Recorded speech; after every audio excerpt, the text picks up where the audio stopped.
everyone, I'm Nicole, an occupational therapist, and together with Stephanie, a physical therapist, we're the Note Ninjas and the founders of the Note Ninja membership.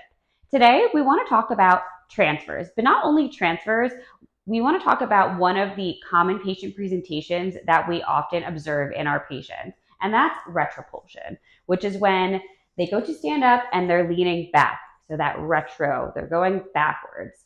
So in order to address this, we need to focus on that forward movement. Okay, so I'm going to show you 3 strategies that we like to use with our patients who often present with retropulsion. So first, what I like to do is kind of a little preparatory. So before I have Stephanie, my patient, do the sit to stands, I'm going to place a large therapy ball in front of her, and I'm going to have her just reach forward and just practice that forward motion. So this is great because it's working her abdominal muscles while also signaling to her muscles and her brain to move forward.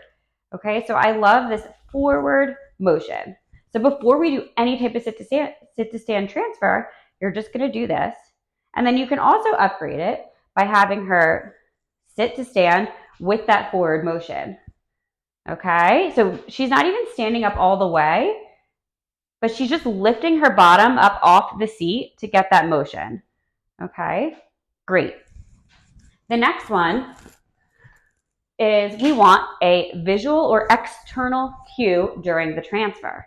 So I'm going to place this colored band around Stephanie's behind her neck. And then we put clips at the bottom, kind of as a little bit of a weight, but we don't want too much weight. It's just more of like a visual and external cue for her to look forward. So now when she stands up, she's going to look towards the band and she's going to feel that weight forward, just that tight, that slight weight forward. Good. So we love this. It's such an easy adaptation to bring to your patients. They can even practice it at home on their own with a caregiver, just with this simple cue, and do this repetitively so that they get that motion. And then you take it off, and it's like air augmentation where they can do it without the band and the weight. This one's a little bit more fun and a little bit more advanced as well.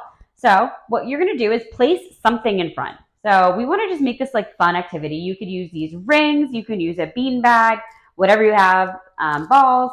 But what we're going to do is I'm going to have Stephanie pick up a ring and then perform the sit to stand. And then what she has to do upon the standing is place a ring into the bin. So I'm not going to place it too far forward, but just enough distance. And we could play around with the distance too.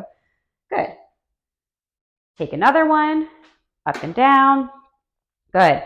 So having to do that, having to do this activity of bringing something forward, it's going to prevent that loss of balance backwards and really signal that you need to go forward. You need to push forward, bring your weight forward.